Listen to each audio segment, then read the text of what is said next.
코로나19 대유행으로 대부분의 나라들은 경제도 좋지 않고 소비도 급감했습니다. 하지만 지난해 플러스 성장을 한 유일한 G20 국가가 있죠. 바로 중국인데요. 지난해 하반기부터는 소비도 반등하면서 뜻밖의 업종이 호황이라고 합니다. 연결해 보겠습니다. 이랑 특파원. 중국 경제가 회복세를 보이면서 호황이라는데 그 업종이 대체 뭔가요? 네, 정리사들이 와서 각종 살림살이나 옷 등을 대신 정리해주는 일이죠. 바로 정리정돈 서비스입니다.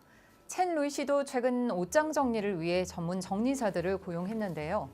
지난해 코로나19 감염증 대유행으로 집에 있는 시간이 늘면서 인터넷 쇼핑도 덩달아 늘었기 때문입니다. 첸 씨는 더 이상 옷을 넣을 공간이 없게 되자 정리정돈 서비스를 받기로 했다고 합니다.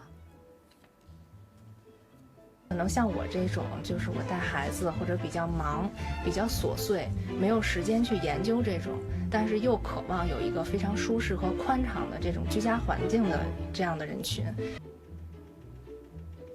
4명의 정리사들이 각자 알아서 수천 개의 옷과 가방 등을 분류하기 시작하고요.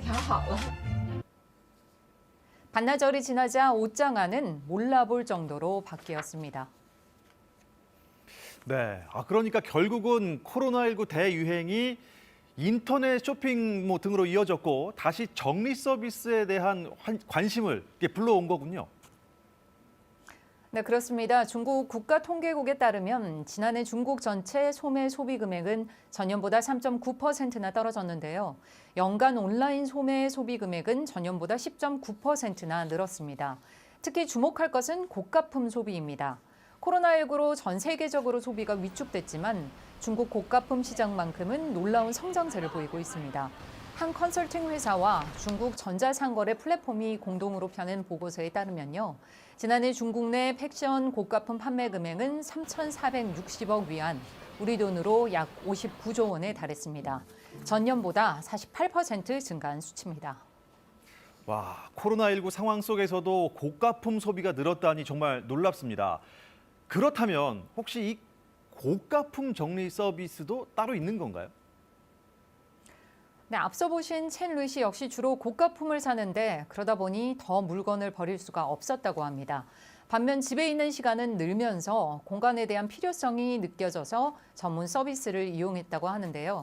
사실 정리정돈 서비스 업체들은 중국에서 2010년 처음 생겨나서 2017년부터 크게 성장하기 시작했습니다.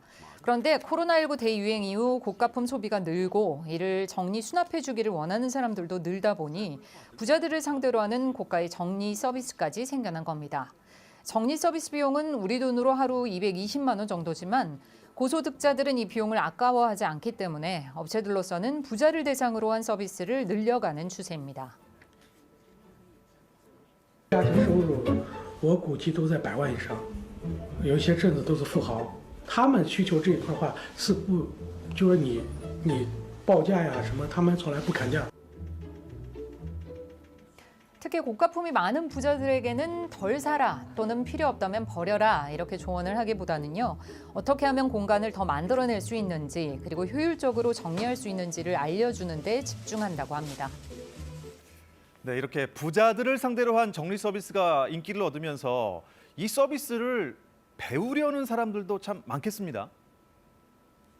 네, 그렇습니다. 실제 부자를 대상으로 한 정리 서비스 업체들이 큰 호황을 누리면서 정리 전문 서비스를 배우려는 사람들도 늘고 있습니다.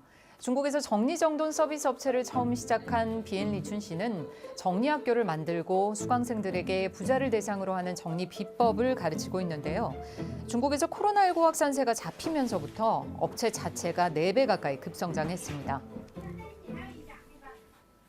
清结束了以后，我们像井喷式的，就是这个行业就越来越好。从服务，从服务需求，从招生，从咨询，就全部都增加了。